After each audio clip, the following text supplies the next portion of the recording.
Muy bien, hermanos, vamos a continuar con esta clase. Estamos viendo todavía el establecimiento de la iglesia.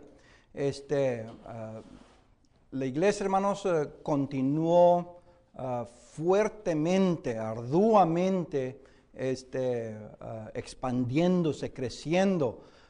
Ya para el año 150 después de Cristo, se extiende por la mayor parte del Imperio Romano. Otra vez, esa convicción,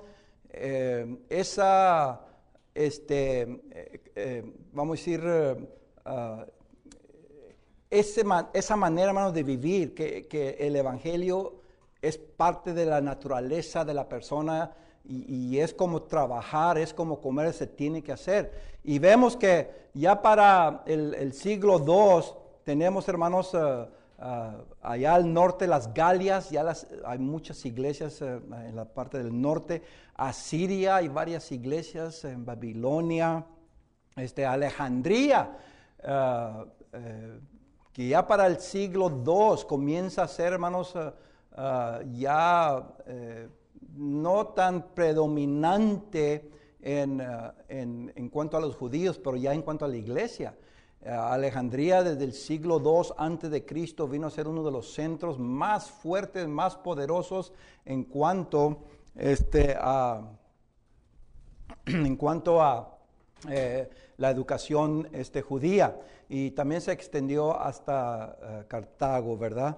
Entonces vemos nosotros, hermanos, que la iglesia tuvo un tremendo impacto en el Imperio Romano. Y otra vez, es cuando se había profetizado en Daniel capítulo 2 que en este reino de Roma es cuando la iglesia iba a, ¿qué, hermanos? El reino de Dios se iba a, ¿qué? Se iba a expandir y se va a ir por todo el mundo, y sigue cumpliendo con ese propósito.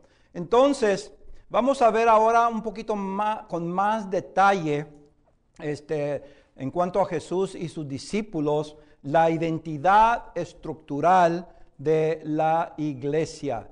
La identidad estructural de la iglesia. Vamos a ver su estructura en diferentes aspectos, no únicamente en su organización, pero vamos a ver algo en cuanto a alguna de su sentido filosófico. Muchos dicen, hermano, ¿por qué la iglesia no tiene que ver nada con la filosofía? Pablo dice que sí, Colosenses capítulo 3, él dice que no creamos a ninguna filosofía excepto la de Cristo. Entonces hay filosofía de Cristo bíblica, no debemos aceptar la filosofía humana. Entonces, en el sentido filosófico, teológico, doctrinal, el sentido de la organización, a eso me refiero aquí. Vamos a estar viendo la identidad estructural de la iglesia, más en el aspecto, hermanos, de cómo es que se estructuró divinamente, ¿verdad? ¿Quién es el encargado? ¿Quiénes son aquellos que están involucrados, ¿verdad? En la iglesia. ¿Quiénes componen, ¿verdad? Ese nivel alto en la iglesia? Y noten ustedes, ahí tenemos varios puntos que vamos a ver rápidamente. Cristo, creo que va a haber muchas clases que se va a hablar sobre esto, es cabeza de la iglesia, Efesios 5:23. Hablando Pablo ahí metafóricamente, otra vez, en sentido figurado. Cristo es la cabeza, de ahí se dirige, ¿verdad?, todo lo que es la iglesia. Pero había líderes particulares, es donde quiero que veamos un poco. Vamos a estar viendo los apóstoles, vamos a estar viendo los profetas, los evangelistas y los pastores y maestros. Y creo, hermanos, que en Efesios capítulo 4, versículo 11, ahí dice esto claramente. Vamos a Efesios, porque quiero que veamos este texto, porque ahí realmente Pablo dice que por eso se enviaron los dones, por eso Jesucristo se fue al cielo. para enviar, ¿verdad?, a hombres que iban a tener ciertas responsabilidades. Dice allí, noten ustedes, verso 10, el que descendió es el mismo que también subió por encima de todos los cielos para llenarlo todo. Y él mismo constituyó a unos, ahí están, apóstoles, a otros profetas, a otros evangelistas, a otros pastores y maestros. No vamos, esta clase no trata, hermanos, de definir todo esto. Lo único que quiero que vean aquí, que hay este grupo específico relacionados en la iglesia para llevar el mensaje, para estructurar la iglesia por medio de la predicación del evangelio. Lo que sí sabemos es que había, hermanos, apóstoles exclusivamente escogidos por Cristo. Marcos capítulo 3, sabemos que Jesús personalmente escogió a los 12 apóstoles. Cuando hablamos de apóstoles exclusivos, son aquellos que Cristo literalmente, personalmente escogió a ellos. Hechos capítulo 1, verso 22, ahí tenemos que uno tomó el lugar de Judas que murió, ¿verdad? Y lo mismo, hermanos, vemos que los apóstoles vinieron a formar parte de la estructura de la iglesia en cuanto a recibir revelaciones y recibir mensajes de Dios directamente para poder enseñar a la iglesia. Hubo falsos apóstoles y Pablo hace ver, ¿verdad?, que las enseñanzas de ellas no vienen de Dios.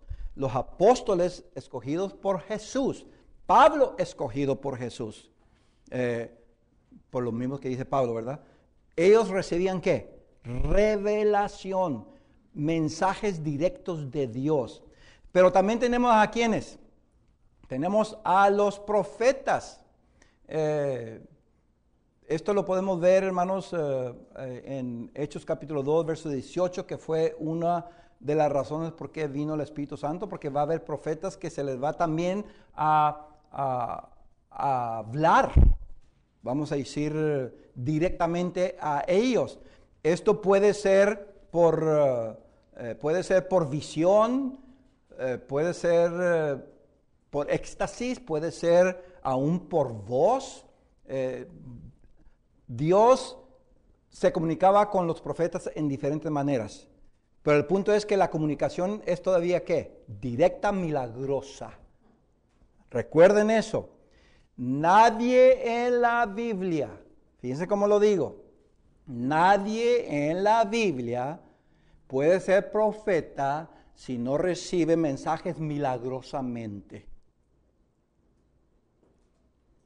Entonces, si hoy en día dicen que hay profetas, aún estamos recibiendo ¿qué? Mensajes directamente, Dios hablando directamente, mensajes milagrosamente hoy en día. Y si esa es una verdad, porque yo conozco a muchos profetas modernos, y le digo, si tú eres profeta, como dice la Biblia, que milagrosamente estás recibiendo revelación. ¿Y qué es revelación? Ya estudiamos. Mensaje que jamás se ha enseñado. Revelado es que es nuevo. Si hoy en día hay profetas que están recibiendo mensajes milagrosos de revelación de Dios, quiere decir que hay que añadirlos, esos mensajes, ¿dónde? A la Biblia. Porque no hay mensajes de los apóstoles, que eran apóstoles y profetas. Los apóstoles eran no únicamente apóstoles, pero profetas. Lo que se profetizaba se escribía aquí, hermanos, porque era una revelación única de Dios. Si alguien dice hoy en día, yo soy un profeta y yo sí recibo un mensaje de Dios, añádenlo a la Biblia. A ver qué les va a decir el mundo religioso. Vayan y le digan a las editoriales, a las sociedades bíblicas donde se hacen todas las traducciones, yo soy profeta, este es el mensaje de Dios, es un mensaje directo, pónganlo ahí en la Biblia, ¿qué les van a decir? No. Desafortunadamente, muchas de esas sociedades vienen de unas iglesias que son miembros, que dicen que son profetas, pero no los ponen en la Biblia, en sus traducciones. ¿Qué pasa? Hay una tremenda contradicción. Una de dos es que realmente no le ponen importancia a lo que dice esa persona como profeta. Dicen, no, lo que recibes tú de Dios, esa profecía no es algo nuevo. Entonces, si no es algo nuevo, no es profeta. Porque el profeta hablaba cosas que no se habían conocido. Se les revelaba cosas que nadie había conocido. Eso es por medio de los apóstoles. Y los profetas, hermanos, no recibían todo igual que los apóstoles. Los profetas recibían esporádicamente. Cuando el Espíritu sabía, les daba ¿qué? Para profetizar, para enseñar. Por eso Pablo en 1 Corintios capítulo 14 que dice, hay profecía, hay lenguas y todo eso. Cada uno ¿qué? Cuando alguien tiene una profecía, ¿qué quiere decir ahí? Cuando Dios le da ¿qué? Algo para hablar proféticamente, hable. Pero no siempre Dios le estaba dando para hablar. Y dice, y si no es así, siéntense. Si no hay profecía, siéntense. Es tan simple así. Dios no les da toda la verdad. Profetiza a su debido tiempo. Las profecías reveladas a los profetas milagrosamente vino a su debido tiempo. Es progresivo. Lo interesante es que las profecías que Agabo allá profetizaba, o las hijas de Felipe, profetizas, los apóstoles las conocían porque ellos sí tenían ¿qué, hermanos? Todo el conocimiento. A ellos sí se les revelaba. Si andaba profetizando ahí las hijas de Felipe o Agabo, no va Pablo y dice, yo no sabía nada de esta profecía. No, hermanos. El Espíritu de Dios hacía saber todo a los apóstoles y cuando un profeta profetizaba acá, particularmente, los apóstoles lo sabían. Entonces nadie enseñaba a los apóstoles, ni los profetas, que profetizaban individualmente. Ya lo sabían los apóstoles. Pero los profetas estaban ¿qué? En diferentes iglesias.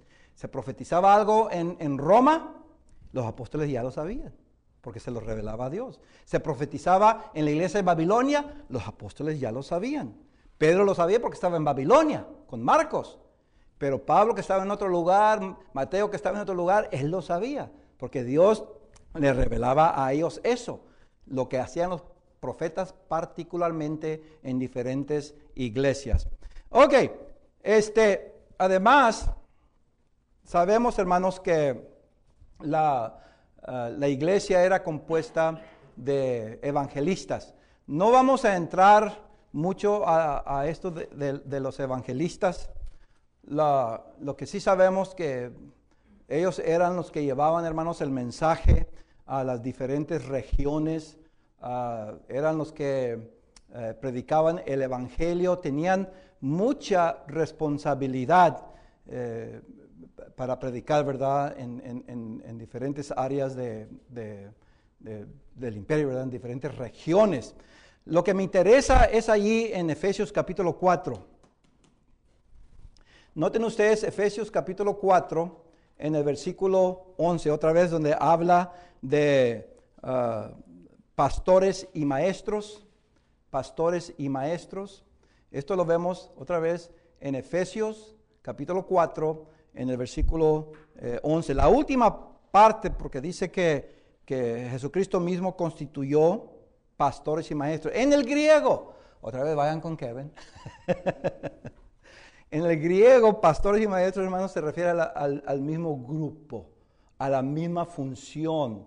Se refiere al mismo puesto, a la misma actividad. Hay una regla en el griego que dice cuando hay dos sustantivos, en este caso estamos hablando de pastores y maestros, cuando hay dos sustantivos conectados con una conjunción kai, en griego kai es i, en español, pastores y maestros, y el primero tiene el artículo y el segundo no tiene el artículo, se refiere a la misma cosa, al mismo grupo. Entonces no está hablando de un grupo que son ¿qué? Pastores y otro grupo que son maestros, aunque hay otros textos que hablan de maestros, hermanos. Pero este texto no. Habla de pastores que son maestros. Habla de pastores que son educadores de la iglesia. La palabra maestros ahí es calificativo en el griego de pastores. Maestros, pastores, educadores que son pastores. A eso se refiere allí. Por eso es muy importante, más adelante, uno de los requisitos de los ancianos era ¿qué? O de los pastores, ¿era qué? Aptos para enseñar. Después vamos a estar hablando más de eso. Ahora, vamos a continuar. Noten ustedes, vamos a estar viendo ahora, todavía tocante Jesús y sus discípulos, la identidad doctrinal de la iglesia. ¡Wow! Que si no había muchas doctrinas, muchas enseñanzas impartidas por los apóstoles, por los líderes de la iglesia del primer siglo. Y vamos a ver esto no tanto en detalle, sino más que todo en concepto, en doctrina, en enseñanza, lo que está escrito ahí. Porque esta clase no es para entrar a la teología o a la interpretación de estos textos. Voy a hacer hincapié a algo, ¿verdad? Lo que quiero que vean es cómo estas doctrinas, estas enseñanzas, después cambiaron drásticamente en los siglos posteriores al primer siglo. Ese es el enfoque aquí, porque creo yo, hermanos, que si hablamos de la iglesia del Señor, la iglesia que Jesús estableció, Él fue muy particular. Tenemos que respetar que Él quiere que sea su iglesia, así como Él la diseñó, así como Él reveló a los apóstoles y a otros cómo debe de ser su estructura, cómo debe ser su doctrina, su enseñanza, así debe de ser. La iglesia, ni ningún hombre o mujer, por lo más intelectual, educado que esté en la palabra de Dios, puede cambiar la doctrina del Nuevo Testamento. No puede. Es en contra de Dios, hermanos. No podemos cambiar las enseñanzas de Cristo, no podemos cambiar las enseñanzas de los apóstoles. Ellos son los que Dios puso para traernos la iglesia y el reino. Entonces tenemos que respetar eso en ese sentido. La identidad de la iglesia. Vamos a ver, noten ustedes, la doctrina de Cristo. Me voy de prioridad a no tan importante, pero importante. Todo lo que está en la Biblia es importante, ¿verdad? Pero creo que vean cosas que tuvieron gran impacto, que tuvo que los apóstoles y los cristianos batallar bastante en el primer siglo. La doctrina de Cristo, que Cristo, hermanos, realmente es el Mesías. Ya hablamos algo de ello, no vamos a entrar aquí. Recuerden que para ser Mesías, dije yo, es necesario ser el Cristo, es necesario ¿qué? Ser profetizado, pero cumplir las profecías y ser hijo de Dios. No puede ser Mesías si no es hijo de Dios. Ahora, si es hijo de Dios, en el Nuevo Testamento indica ¿qué? Hijo de Dios. Dios mismo, encarnado. Ya hay textos, ustedes conocen los textos en Juan 1 y también en 1 Corintios capítulo 3, ¿verdad? Dios encarnado en carne. Entonces, al decir hijo de Dios o Dios mismo, ahí entró la controversia en cuanto a la doctrina de Cristo, y fue una de las enseñanzas, hermanos, que en el primer siglo fue, vamos a decir, se trató de imponer a la iglesia por los anticristos en el primer siglo. Y una de las epístolas famosas que habla de esto es en Segunda de Juan. Dice verso 7, Segunda de Juan, en el versículo 7, porque muchos engañadores han salido por el mundo. ¿Por qué se les llama engañadores? Dice allí que no confiesan que Jesucristo, Jesús el Mesías, ha venido ¿en qué? En carne. Porque ¿cómo se puede encarnar Dios? Es un milagro. Es un milagro, no se puede explicar con la razón humana. Es un milagro. ¿Quién es esto que hace esto? El engañador, él. Entonces, ¿cuándo estaba el anticristo? ¿Hoy en día o en el primer siglo? ¿Qué tiempo está hablando ahora, hermano? ¿Quién es que es? ¿Será o fue?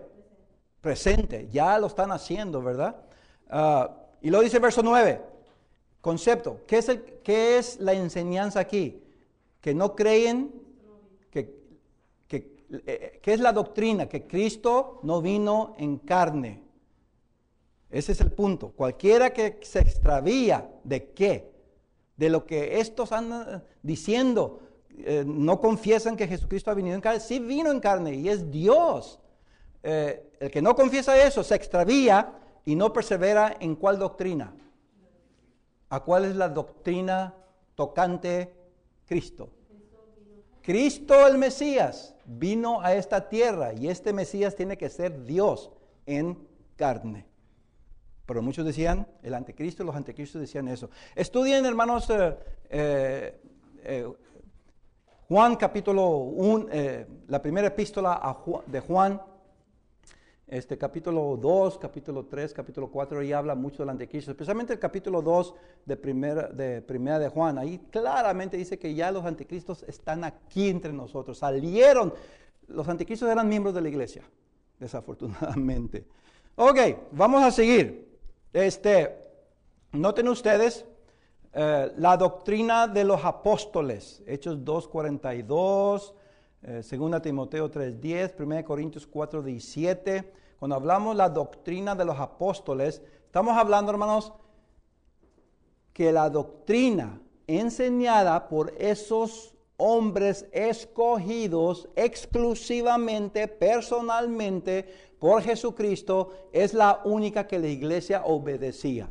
Esos textos, Hechos 2:42, dice ahí que después que se bautizaron, ¿qué perseveraban? En las oraciones, perseveraban en la comunión unos con los otros, partimiento del pan, pero ¿qué? Perseveraban en la doctrina de los... Ellos no querían obedecer ninguna otra doctrina y nunca la obedecieron hasta ya bien en una manera separada, ¿verdad? Hasta el siglo II. Pero siempre la iglesia del primer siglo no quería obedecer la enseñanza de nadie más excepto los apóstoles. Pablo dice a Timoteo, así como os instruí, así enseño a todas las iglesias. No debe haber ninguna diferencia. Lo que yo enseño en una iglesia, todas las iglesias reciben el mismo mensaje y todas las iglesias deben aceptar ese mismo mensaje del apóstol Pablo como los otros apóstoles. Y luego noten ustedes, ahora sí, doctrinas básicas de la iglesia. Ahí hay varias, la resurrección de Cristo. La resurrección de Cristo, hermanos, fue una de las enseñanzas básicas, fundamentales, para que aquellos que eran salvados y venían a entrar al reino, creyeran que realmente lo que ellos han creído y dónde están y lo que pasó para formar parte de la iglesia y que entraron al reino, que es una verdad, está basada en ¿qué? Que Cristo resucitó. Y Pablo dice en 1 Corintios capítulo 15, verso 10 en adelante, si Cristo no resucitó, ¿qué ando haciendo predicando? No se perdonan los pecados. Ustedes, ¿por qué andan enseñando o os enseñó que los salvados fueron añadidos a la iglesia? ¿Por qué se han enseñado que los redimidos están en el reino? Si Cristo no resucitó, fue un problema grande, hermano. La predicación de todos los del primer siglo era que Cristo resucitó. Si Cristo resucitó, lo que yo hablo es una verdad. ¿Cómo sé que Cristo resucitó? Podía preguntar en el primer siglo. Haciendo unos milagros ahí. Ok. Oye, esos milagros se dicen mucho. Tal vez lo que tú hablas en tu enseñanza se confirma por los milagros, aún la resurrección de Jesucristo. No podían negarlo. ¿Qué dice Festo? ¿Qué dice Pablo? Esto no se hizo en una esquina. hay bastantes evidencias cuando estaban siendo juzgados por Festo y todo esto, Herodes. No se ha hecho esto en una esquina. Hay evidencias de lo que estamos hablando aquí. También, noten ustedes, la venida de Cristo, según Tesalonicenses 2:1. La venida de Cristo, y otra vez no vamos a entrar a teología, no es imposible. Pero sí Cristo va a regresar, porque no ha regresado. ¿Cómo sé que no ha regresado Jesús? Su regreso, su venida final, vamos a decir. ¿Cómo sé yo? ¿Cómo saben ustedes? Porque me están viendo. Si Cristo ya hubiera venido, ya pasó juicio y todo eso, y se acabó todo, ¿por qué estamos aquí? Estamos esperando, todo el mundo está esperando, hermanos. Los judíos, no cristianos, esperan al Mesías, al Cristo. Nosotros los cristianos esperamos a Jesús, el Cristo. No ha venido, ¿verdad? Pero sí había un mal entendimiento que Cristo ya vino el primer siglo, como físicamente. Y ese es otro estudio, ¿verdad? Que no es en esta clase. Había confusión. Cristo viene por poder habiente.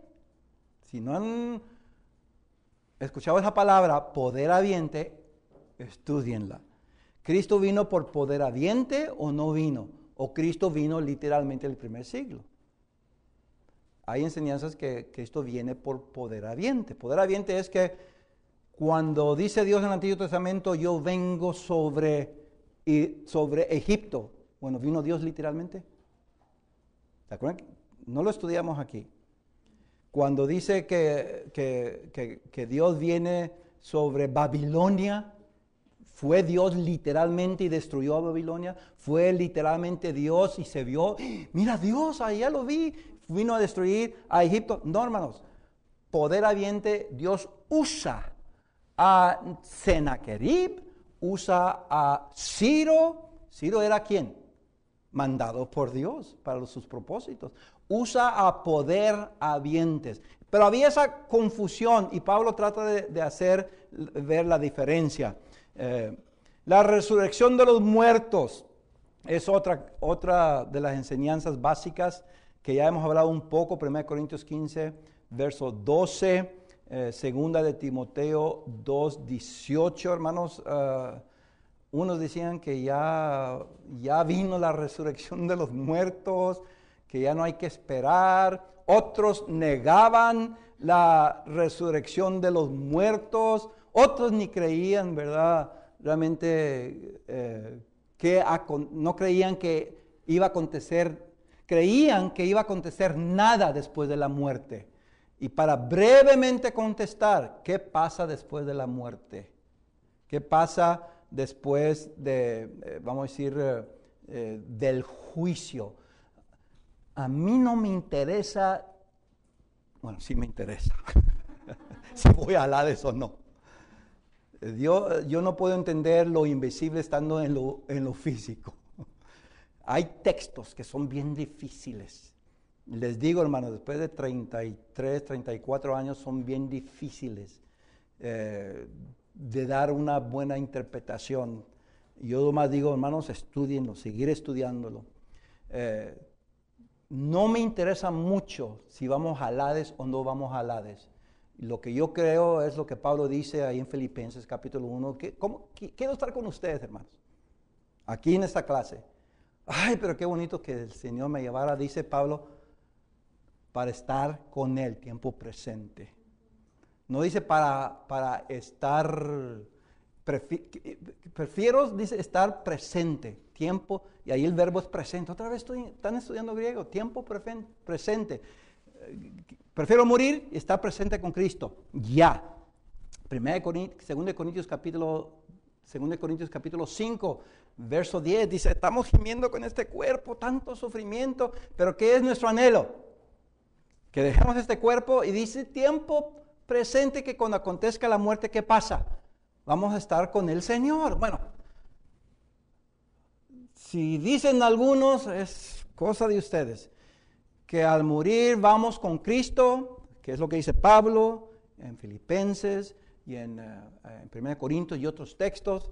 Creo que es lo importante. No entender más que eso es algo difícil, pero yo sé que al morir, como Pablo, y él dijo, vamos en la presencia con Cristo. Si ustedes dicen que es en el Hades, bueno, esa es otra cosa. Creo que ahí vi una profecía que dice, no dejarás mi alma en él. ¿Cómo vamos a...? Ay. Por eso digo, hermanos, tenemos que pensarlo bien, hay que seguir estudiando. Yo no creo que Cristo está en el Hades. De otra manera, ¿qué hacemos con esa escritura de Hechos capítulo 2? Y que fue profetizado, ¿verdad? Porque sabemos que Cristo tuvo más o menos como 3 días en el Hades. Pero su alma no fue dejada, me dice ahí el apóstol Pedro en su sermón de Hechos 2. Salió de allí. Si regresa ahí para que estemos allí, ¿qué es eso? Entonces el Hades tiene poder. ¿Y qué pasa con lo que dijo Jesucristo en Mateo capítulo 16? Edificaré mi iglesia y las puertas del Hades no tienen poder con la iglesia. ¿Por qué? Porque yo dominé al Hades y yo salí de allí. Ok. Ese es Mateo capítulo 16, lo que estudiamos hace un momento, versículos 8 y 9. Entonces, hermanos, miren, yo nomás estoy dando aquí una perspectiva para seguir estudiando. Lo más importante para mí, estoy persuadido como Pablo y otros que decían que al morir, vamos con Cristo. ¿Cómo está allá el ambiente? Yo no sé. Tengo algunas ideas, pero yo más quiero estar con Cristo. Es en el Hades, es en el Seol, es en el Tártaro, es acá en el lugar del seno de Abraham. Esa es teología. Y es difícil, les digo personalmente.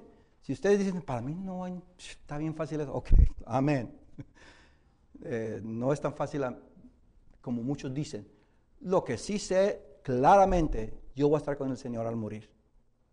Ahora, no es una morada eterna esa. Al morir en este momento, los que han muerto, y si yo muero mañana, no es estar con Cristo en una morada eterna. Porque falta la resurrección. De lo que estamos a hablar aquí de los muertos, donde había confusión.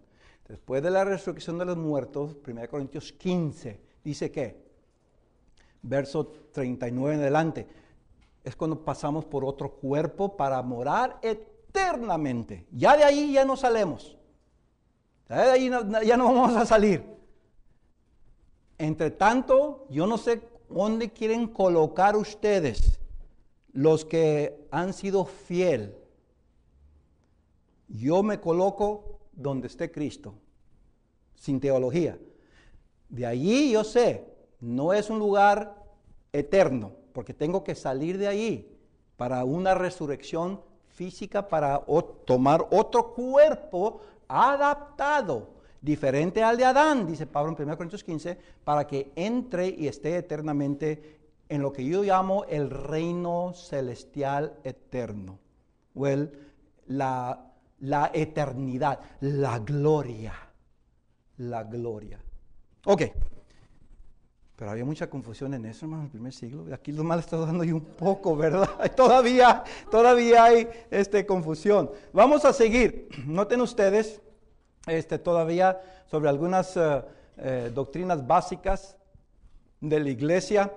Vamos a estar viendo aquí el anticristo y la divinidad de Jesús. Ya hablamos de ello, hermanos.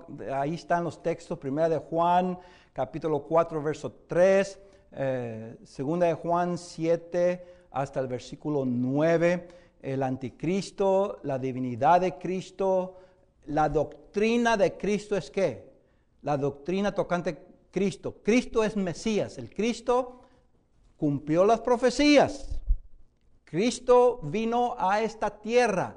Este Cristo tiene que ser Dios. Y ahí cuando se decía, ¿se acuerdan del sumo sacerdote? Dinos, tú eres el Cristo, el Hijo de Dios. ¿Qué le dice Jesús? Tú lo has dicho.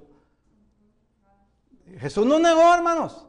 Él es el Cristo, el Mesías, y tiene que ser Dios para ser el Mesías. Y por supuesto se enojó el sacerdote, ¿verdad? Ahí entró la confusión y se tuvo que hablar bastante de ella. Ancianos y obispos. Es otra de las doctrinas, hermanos, que se enseñó mucho en el primer siglo. Se tuvo que establecer ancianos y obispos. Hechos 11:30 habla allí que se establecieron ancianos en cada iglesia. 14:23 Pablo hace llamar a los obispos y luego les llama ancianos.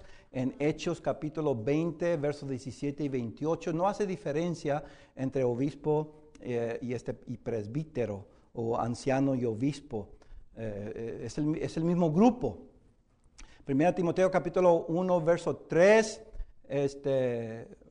dice Pablo le dice a Timoteo, por eso te dejé ahí, hombre, en Éfeso, para que corrigieses a algunos que andan enseñando, ¿qué? Falsa doctrina. Y luego entre el capítulo 3 hablando de ancianos. Obviamente había problema de los requisitos de ancianos y de diáconos, como vamos a ver más adelante.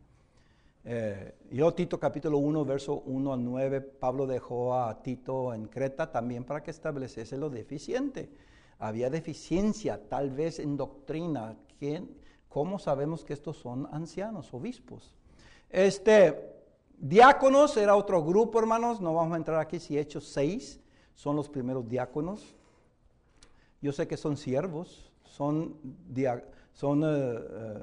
diaconai, son siervos, ministros. Tal vez ahí principia el concepto de hombres apartados que se dedican solamente a lo físico. Y luego después ya se ponen los requisitos, como vemos en 1 Timoteo, capítulo 3, versículo 8 al 13. El arrepentimiento y el bautismo para el perdón de los pecados fue otro de los puntos, hermanos, bien, bien importantes. Y me quedo aquí nomás brevemente. El arrepentimiento y el bautismo, y bautismo para perdón de pecados. ¿Se acuerdan que el punto del bautismo de Juan era qué? Purificación y santidad para poder entrar ¿a dónde? El reino. Y le dice a Nicodemo, no puedes tú entrar al reino si no naces de nuevo. No hay manera que alguien inmundo, alguien con pecado, alguien con faltas espirituales entren a la iglesia. Es imposible. O al reino. Imposible. ¿Qué fue lo que dejó entonces Dios? El bautismo. Y por eso Hechos 2:38 que dice, arrepentíos y bautícese cada uno para el perdón de su pecado. Ahora, este es otro problema, no del primer siglo, sino de hoy en día. Cuando dice arrepentíos y bautícese cada uno para el perdón de sus pecados y recibiréis el Espíritu Santo. ¿Qué quiere decir eso? Tenemos que decir, ya no quiero yo practicar el pecado. Ese es arrepentimiento. Cambio mi mente, ya no quiero ver el pecado, quiero ver lo espiritual. Bautismo para perdón de pecados. Quiere decir, si no quiero ver yo el pecado, pero aquí lo tengo, ¿qué va a pasar con él? Para perdón de pecados. Lo que me interesa es el Espíritu Santo. No puede haber Espíritu Santo dentro de mí si no hay arrepentimiento y si no hay perdón de pecados. Imposible. Si yo ando practicando el pecado, no tengo el Espíritu. Y por eso hay textos, hermanos, en el Nuevo Testamento, no apaguéis el Espíritu Santo. El Espíritu Santo se entristece.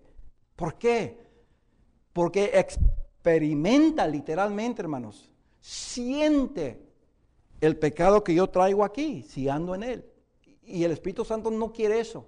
Y trabaja con el otro espíritu humano que quiere entrar aquí, ¿verdad? De cambiar todo eso. Romanos capítulo 8. Quiere que no tengamos ese pecado. No puede habitar el Espíritu Santo, Romanos capítulo 8, hermanos, si andamos en las obras de la carne. Punto y se acabó. Como digo yo siempre. Punto y se acabó. Tengo que dominar la carne. Tengo que dominar el pecado. Por eso era muy importante.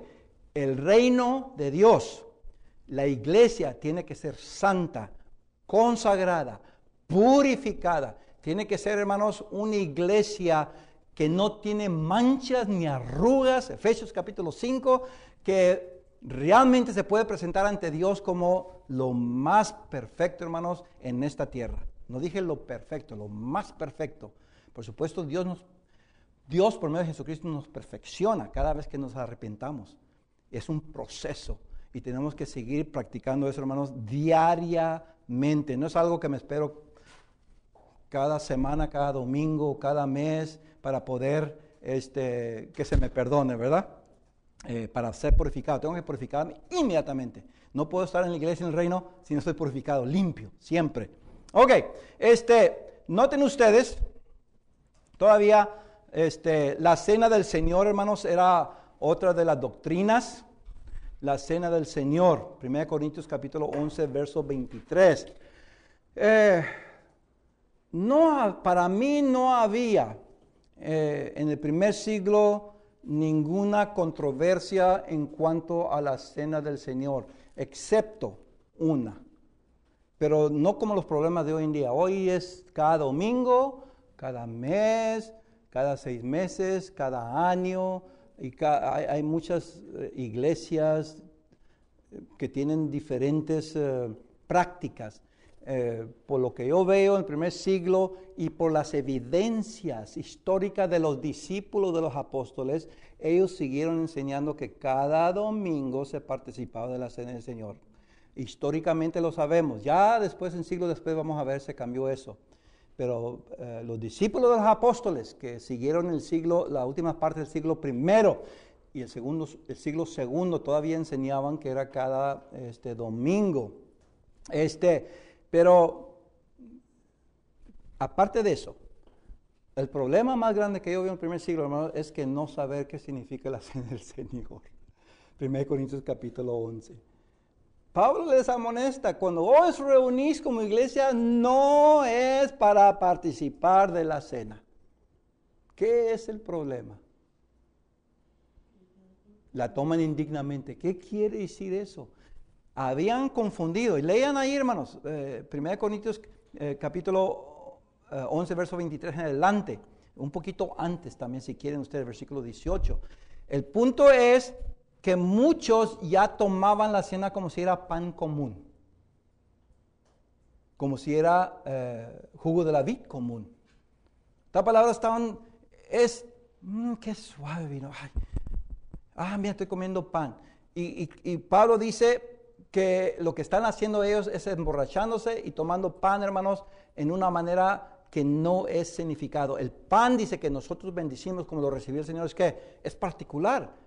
No es para quitar hambre, no es para saciar la sed, lo que estaban haciendo los corintios.